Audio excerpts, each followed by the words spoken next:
My son called me a ghost right after my husband's funeral. He thought that as a grieving widow, I was just an obstacle he needed to manage before stealing our entire family empire. They were so ungrateful. They walked through my home, putting neon pink post-it notes on my lifelong belongings, treating me like I was already gone. They mistook my silence for weakness and my grief for foolishness. But my silence was my greatest weapon. They had absolutely no idea that the ghost they tried to erase was the secret architect of their entire fortune, and I was about to present the bill for their disrespect. The silence in our Palo Alto home was the loudest thing I had ever heard. It had only been a few days since we buried Robert, and the cavernous quiet he left behind was a physical presence pressing in on me from the high ceilings and vast glass walls. My son Joseph and his wife Tiffany seemed determined to fill that silence, but their efforts only made it feel more hollow. Joseph would stride through the living room, his phone pressed to his ear, speaking in a voice far too loud for a house in mourning. He'd talk about honoring his dad's legacy, about continuing the work about the company. But his eyes weren't grieving, they were assessing. As he spoke, I watched them dart from the Gerhard Richter painting over the fireplace to the custom-built shelving to the Persian rug we'd bought in Isfahan decades ago. He wasn't seeing memories. He was taking inventory. He was a man measuring the dimensions of his inheritance, and I was just a piece of furniture he hadn't yet cataloged. The campaign to manage me began the next day, wrapped in the suffocating blanket of their concern.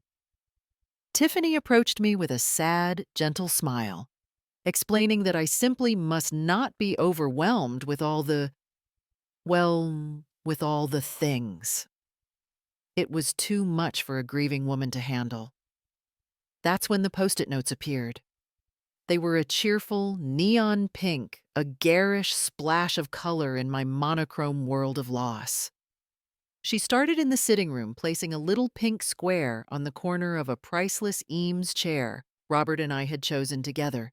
She told me they would just put it in storage for me to keep it safe. It was a benevolent act, you see. They were benevolent vultures. They moved through the house like a quiet, efficient team, tagging and claiming. A note on my favorite lamp. A note on the mahogany sideboard. A note on a small, unassuming painting that Robert had given me on our 10th anniversary. Joseph would murmur about protecting the assets, while Tiffany would coo about simplifying my life. With each little pink flag they planted, I felt myself being erased. My life, my choices, my memories, they were being organized, cataloged, and prepared for removal. I was becoming a guest in a museum of my own life, and soon it seemed the curator would be asking me to leave.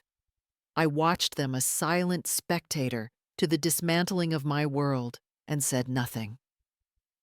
Grief, I was discovering, makes you very, very still. The main betrayal, when it came, was not a heated argument or a dramatic confrontation. It was as quiet and sterile as a corporate takeover. Joseph found me in the study, a thick, leather-bound folder in his hands. He had that smooth, reassuring expression he used for business deals, the one that said, "Trust me, I'm making this easy for you." He told me it was just some preliminary estate settlement papers from the lawyers. He explained with practiced patience that signing one of the documents would give him temporary administrative authority over the company's intellectual property portfolio. It was just a formality. He assured me a simple measure to prevent any hostile players from making a move while the estate was in flux. It was for my protection. It was to make things easier while I was grieving. Every word was a perfectly polished stone laid in a path leading right off a cliff. I was tired. The silence of the house was exhausting, and the weight of my loss was a physical burden. I trusted my son. So I took the heavy, expensive pen he offered me, and without reading the fine print, I signed where he pointed. That evening, I couldn't bear the main living areas now dotted with those terrible pink squares.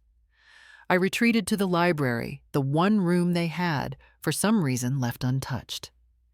It was Robert's sanctuary, and now it was mine. I was running my hand over the spine of an old book when I heard Joseph's voice in the hallway outside. He was on the phone again, but this time, his voice wasn't the loud, performative boom he used for public consumption. It was a low, triumphant whisper, sharp and cold, and utterly devoid of grief. He said she had signed it. He said the portfolio was secure. And then he said the words that shattered the world. He said the ghost was taken care of. He said now they could move on the merger before the official reading. The word just hung there in the air, an icicle piercing the quiet of my sanctuary. Ghost. It wasn't an insult. It was a classification. In a single, horrifying moment of clarity, I understood everything. I wasn't his grieving mother. I wasn't the woman who had raised him, loved him, and stood by his father for 50 years. I was a problem that had been solved, an obstacle that had been neutralized, a ghost already faded and gone whose signature was just a final, necessary chore before the real business could begin. The silence of the house was no longer empty. It was filled with the chilling truth of what my son truly thought of me. By the way, if you're enjoying the story so far, please consider subscribing so you don't miss what's next. We'd also love to hear your own story if you'd like to share it with our community. Now let's get back to it. I didn't sleep that night. The word ghost echoed in the hollow spaces of my heart, clearing away the fog of grief with the sharp sting of betrayal. By the time the sun cast long shadows through the library windows, the pain had crystallized into a cold, hard clarity. I was no longer just a widow. I was a target. And if they saw me as a ghost, then I would learn to haunt them. I dressed myself carefully, choosing an outfit that looked soft and a little frail, the perfect camouflage for the woman I had become overnight. I was no longer Eleanor the grieving wife. I was Eleanor the strategist, and my first move was about to be made over coffee and croissants. I found them at the breakfast table, the picture of West Coast success. Tiffany was scrolling through her phone, chattering about a charity luncheon and the politics of the seating chart. Joseph was reading the financial news on his tablet, a frown of concentration on his face. They were so absorbed in their world they barely noticed me as I sat down. I let Tiffany's monologue about canapés and silent auctions wash over me for a few minutes, a perfect backdrop of triviality for the bomb I was about to drop. I waited for a pause, then turned to her with a look of gentle, slightly confused curiosity. I told her I'd had the oddest dream. I explained that I'd dreamt about an old project of Robert's, something from the 80s, that I couldn't quite place. I asked her if a specific patent number meant anything to her, and then I recited it from memory, 4785201. The number for the foundational algorithm I had spent a year developing in secret, the very cornerstone of the company. The effect was immediate and catastrophic. Tiffany, who wouldn't know a patent from a patent leather shoe, just laughed. It was a breezy, dismissive sound. She patted my hand and told me not to worry my head about old numbers like that. But Joseph froze. I saw his knuckles go white where he gripped his tablet. The color drained from his face, leaving behind a pasty, panicked mask. That patent wasn't some forgotten project. It was the crown jewel of the portfolio, the very asset he needed to control for his merger. He scrambled to recover his voice, coming out as a harsh snap. He told me it was a dead-end project, that I should just forget about it. His aggressive denial was a jarring contrast to Tiffany's oblivious amusement. In that moment, their whole conspiracy was laid bare not by my accusation, but by their own ignorance. They were trying to steal an empire they didn't even begin to understand. I simply nodded, gave a weak smile, and said, "My dream must have been nonsense." But inside, I felt the first cold spark of victory. Later that day, I told them I needed to rest. I retreated to the library, my sanctuary. I walked past the sleek laptops and tablets they used, ignoring the technology of their world. My destination was a relic, an old, forgotten landline phone on Robert's massive oak desk. It was a heavy, black Bakelite device, a museum piece Joseph would never think to monitor. I picked up the receiver, the cool, solid weight of it, a comfort in my hand. I dialed a number from memory, a number I hadn't called in years. It was answered on the second ring, a familiar voice on the other end. I didn't identify myself by name. I simply spoke the coded message Robert and I had established more than 30 years ago, a contingency for a betrayal we hoped would never come. I said, my voice as steady as steel, that the ghost's ledger needed to be opened and to please initiate. I placed the receiver back in its cradle with a quiet, definitive click. The first move was made. The gears were now in motion. I knew Joseph was rattled, but I didn't realize how much until he came to find me in the late afternoon. He had that look of forced concern back on his face, but his eyes were tight with anxiety. He told me he'd been worried about me, that my question at breakfast had made him realize I needed more support. For my own safety, he said he'd arranged for a private nurse to come and stay with me. A companion, he called her. A jailer I knew her to be. Then he delivered the second blow. He mentioned that the Wi-Fi in my wing of the house had been acting up, so technicians would be upgrading it. It was a clumsy, transparent lie to cut off my access to the outside world. The gilded cage was shrinking its bars, becoming cold, hard steel. He stood there expecting me to be upset to argue. But I just looked at him with the frail, tired expression I was perfecting. I nodded my thanks for his concern. He left satisfied that he had once again neutralized the threat. He was too arrogant, too blinded by his own cleverness to see the truth. He wasn't locking his mother in. He was locking himself in with the ghost who had laid every single brick of the house he was trying to claim. My performance began the moment the nurse arrived. Her name was Agnes, a kind woman with tired eyes who saw exactly what she was meant to see, a frail, grieving widow who needed gentle handling. I accepted her presence with a sigh of weary resignation that Joseph and Tiffany immediately mistook for defeat. I allowed myself to be led to my chair. I feigned confusion over small things, and I spent my days in the library, a book resting unread in my lap, my gaze lost somewhere in the middle distance. From the snippets of conversation I overheard, Joseph and Tiffany were congratulating themselves. Their little panic was over. The problem was managed.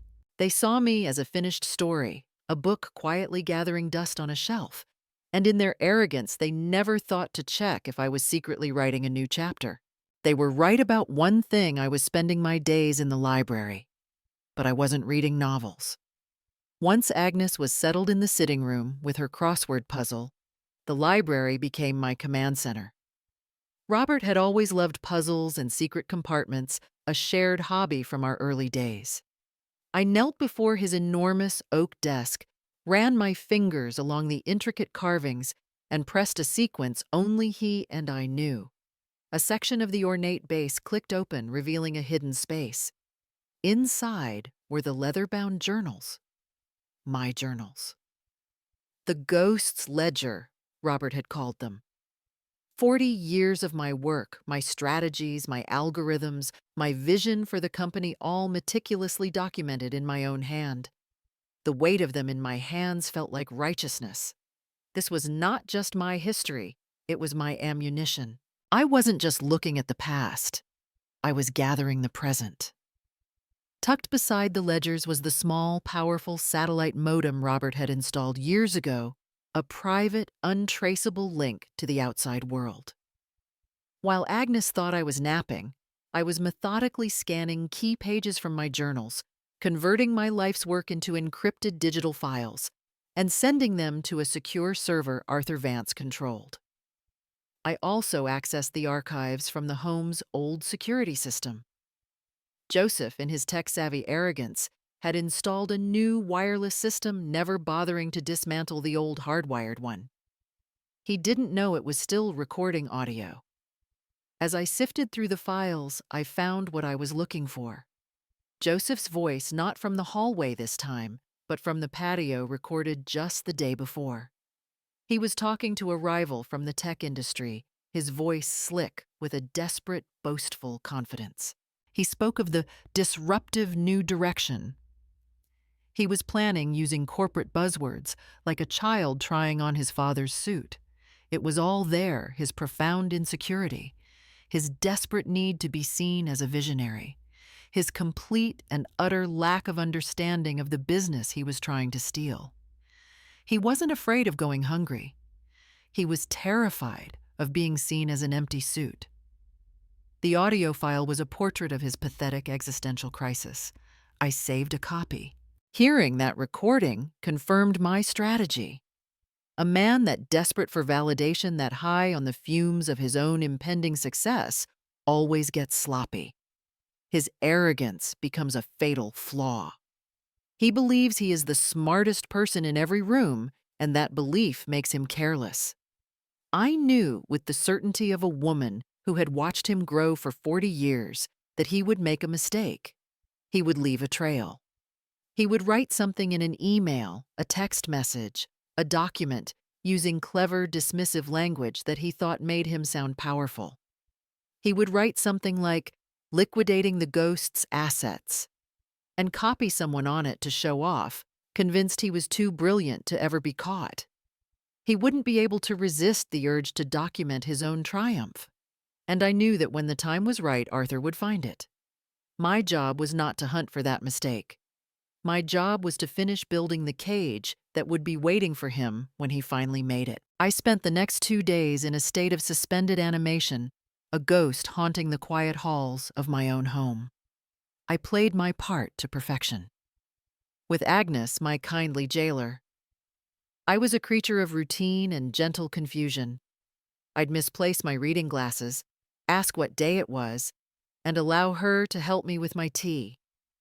She would pat my hand and tell Joseph I was having a good day, and he and Tiffany would exchange a look of relieved condescension. They were so certain they had won. Their voices were relaxed. Their laughter echoed from the patio in the evenings as they discussed renovation plans. They moved through my home not as guests, but as conquerors surveying their new territory, blind to the earthquake gathering force right beneath their feet. I waited. I knew Arthur would not be late. He was a man of impeccable timing. The doorbell chimed at precisely 3 o'clock on Friday afternoon. The sound was a sharp, clean interruption to the oppressive quiet. I was in the library, the door slightly ajar, giving me a perfect view of the grand entryway. Joseph, annoyed at the disturbance, opened the door himself. And there stood Arthur Vance, looking every inch the formidable lawyer he was, his suit immaculate, his expression unreadable. He was not alone. Beside him stood a uniformed court-martial, a figure of undeniable authority. Joseph's annoyance curdled into confusion. He tried to dismiss them, telling them it was a private residence in mourning, but the marshal simply handed him a thick envelope. As Joseph tore it open, Arthur spoke, his voice calm and clear, carrying easily to where I sat. He announced that he was now acting as my sole legal counsel. The first shockwave hit. Joseph stared at the papers, his face a canvas of disbelief. He began to stammer about his own lawyers, about a misunderstanding, but Arthur cut him off. He explained that the document was a court-ordered injunction, effective, immediately freezing all estate and company assets, pending a full review of founding partner contributions. Joseph's bravado returned in a pathetic, blustering wave. He laughed a harsh, ugly sound. He demanded to know what the hell Arthur was talking about, ranting that his father was the sole founder The genius, the man who built everything. Arthur didn't argue. He didn't raise his voice. He simply reached into his briefcase and placed a single aged sheet of paper on the hall table. From my vantage point, I could see the letterhead of the original incorporation filing from 1985. I knew every word on that page by heart. Joseph leaned over it, his laughter dying in his throat. Then came his breakdown. It wasn't a torrent of tears or a moment of remorse. It was a blast of pure, enraged denial. He screamed, his voice cracking with a terrifying, childish fury. He screamed that it was impossible, that she was just a housewife, that his dad had done everything. The words ripped through the house, the desperate shrieks of a man watching the entire foundation of his identity, his inherited genius, his birthright, his very sense of self disintegrate into dust right before his eyes. The second shockwave followed instantly, fracturing the conspiracy. Tiffany, who had been watching from the living room archway, saw the shift in power with the cold, calculating speed of a predator. As Joseph's screams echoed, she took a deliberate physical step back, away from her husband, creating a chasm between them. When he finally fell silent, panting and wild-eyed, she spoke. Her voice was not sympathetic. It was ice. She told him that she had warned him, that she had told him to be more respectful. She said that this was his mess. The we who had schemed together was gone. The alliance built on a foundation of pure greed could not withstand the first tremor of consequence. He was on his own. That was my cue. I rose from my chair and walked out of the library, stepping into the dramatic tableau in the hall. I was no longer a ghost. I was a figure of immense quiet power. Agnes the nurse stood by the stairs, her face pale with shock. Tiffany was frozen in the archway, her face a mask of self-preservation.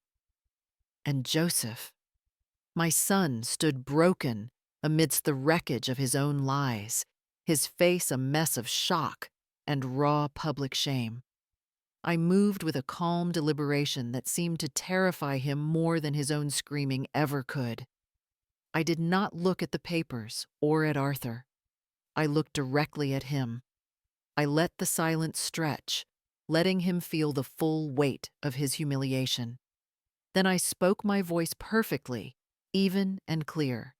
I informed him that the official will reading was scheduled for the next morning, 10 a.m., at Arthur's office. I told him to be there. I told him that it seemed we had much to discuss. It was not a request. It was a summons. The problem was no longer being managed. The board chair was calling a meeting. The next morning, I did not dress for mourning. I wore a tailored navy blue suit, the kind of armor I used to wear when I accompanied Robert to the most brutal of his business negotiations. When Arthur's car arrived, I walked out of the house without a backward glance. I did not feel like a ghost. I felt like a queen arriving to reclaim her throne. The boardroom at Arthur Vance's law firm was a theater designed for power. A long, polished mahogany table reflected the panoramic view of the Silicon Valley hills. It was a room where fortunes were made and empires were decided. And today it was to be the stage for a public execution. I sat at the head of the table with Arthur beside me. We were joined by a stern-faced court stenographer, ready to ensure an accurate record, and a man named David Chen, the most senior and respected member of the company's board.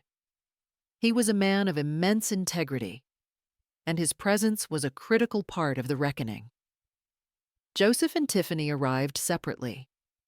Tiffany looked pale, and her eyes darted around the room, assessing the new power dynamic with the frantic energy of a survivor. Joseph looked like a man walking to his own execution. He was hollowed out his rage from the day before, replaced by a stunned, sullen silence. He sat slumped in his chair, refusing to meet my eyes. Arthur did not begin by reading a typical will. He began by addressing the room, explaining that new documentation had come to light. He then read from a document titled, "A Codicil and Testamentary Declaration," co-signed by Robert and myself over 20 years ago. Arthur's voice was steady as he read the opening clause, a sentence that hung in the air like a guillotine. It stated that in the event of Robert's death and any subsequent failure to recognize the full contributions of his wife and partner Eleanor Vance, this document would supersede all previous versions. It was the first time my name had been spoken in that room with its proper title. Then Arthur placed the ghost's ledgers on the table. The quiet thud of the leather-bound journals seemed to shake the entire room. He didn't read from them. Instead, he slid one across the polished surface to David Chen. He invited him to open it to any page. I watched David's face a mask of professional neutrality as he opened the journal. I saw his eyes widen, almost imperceptibly, as he took in the complex schematics, the detailed market analyses, the foundational algorithms, all written in my elegant cursive script. He looked from the book to me and back again, a dawning understanding on his face. To punctuate the point, Arthur pressed a button on a small digital recorder. The sound that filled the silent boardroom was Joseph's own voice, triumphant and cruel, captured by the old security system.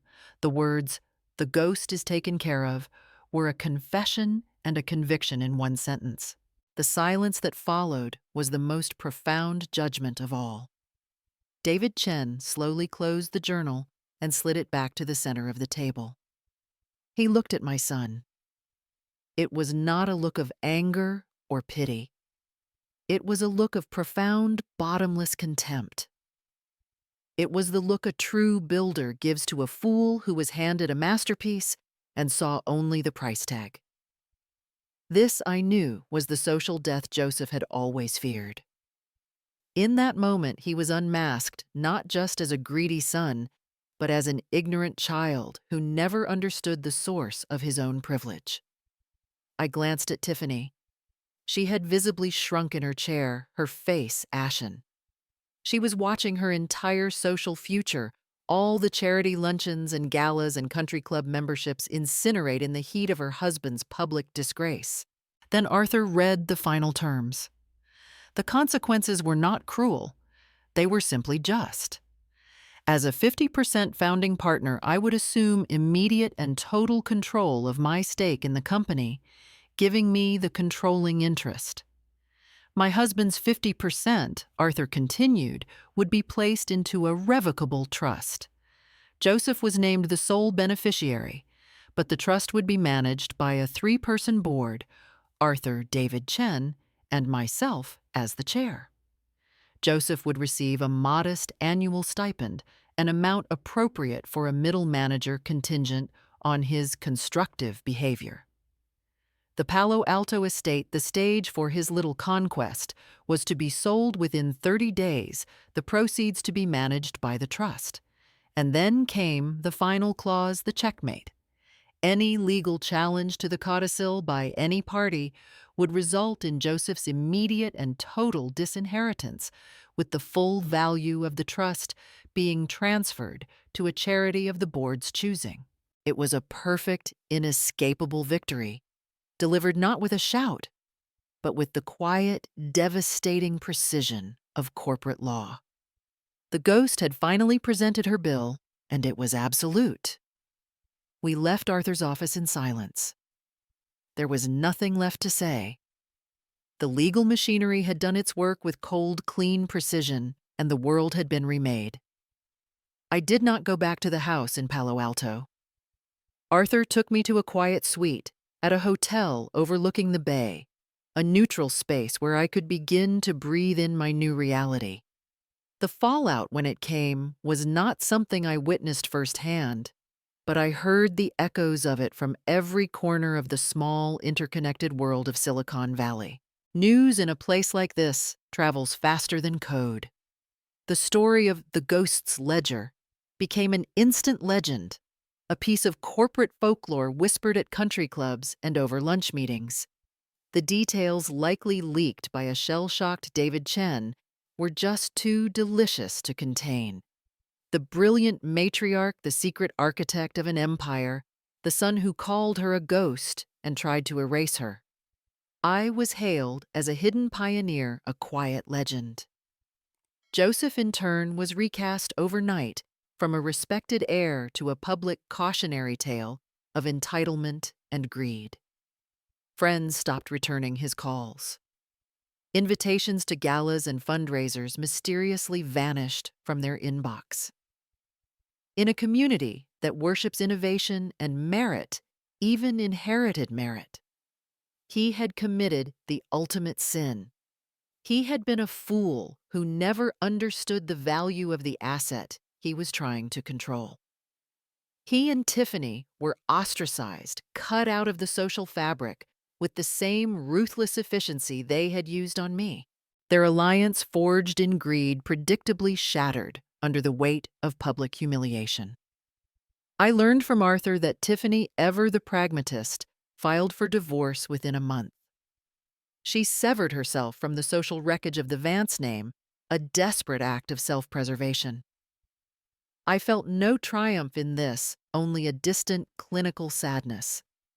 She was a creature of that world, and she was simply adapting to survive. Joseph, however, was incapable of adaptation. He couldn't accept his new reality. He retreated into the shell of his former life, living in a much smaller rented condo, a bitter recluse funded by the modest allowance from the trust. The board which I chaired received monthly reports. He was quiet. He caused no trouble.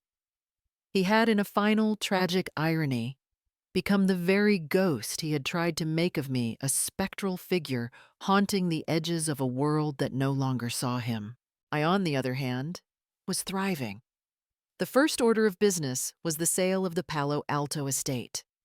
Watching the "for sale" sign go up was not painful. It was a liberation. I was not losing a home. I was liquidating a prison. With the immense capital from the sale and the full power of my reclaimed fortune, I did not retire. I began to build. I established the Ghosts Ledger Foundation, a venture capital firm with a singular radical mission to find, fund, and mentor female tech founders over the age of 50. I sought out the other ghosts, the brilliant women who had been pushed out, passed over, or told their time was done. I became a titan in the industry I had secretly helped build my name, finally synonymous with the brilliance, resilience, and second chances I had always embodied. The story ends a year later. I am standing before a floor-to-ceiling glass wall in a sleek, modern boardroom, the headquarters of my foundation. The view is not of a quiet, manicured lawn, but of the sprawling, energetic heart of Silicon Valley. I am not alone. I am surrounded by a group of brilliant, energetic older women, my partners, the first class of founders funded by the Ledger. We are laughing, debating a new algorithm, the air electric with ideas and purpose. I am not the frail woman in the library, nor the vengeful queen in the lawyer's office. I am simply myself, finally and completely. As the meeting concludes, I walk back toward my office. The camera focuses on the nameplate on the door, the letters etched in clean, minimalist font. It does not say Eleanor the widow. It does not say Eleanor the mother. It says Eleanor Vance, founder and CEO. I had reclaimed not only my fortune, but my name, my work, and my legacy, transforming the painful ink of a betrayal into the blueprint for a powerful new beginning. Eleanor's story teaches us a powerful lesson about the ghosts we create in our own families. When her son tried to erase her, dismissing her as an irrelevant relic of the past, he made a fatal mistake. He forgot that a ghost is someone who can move through walls unseen and unheard while gathering every secret. Her journey reminds us that a person's true worth is not determined by those who underestimate them. In the end, her greatest victory wasn't just reclaiming her fortune, but reclaiming her name and proving that a legacy of brilliance can never truly be silenced.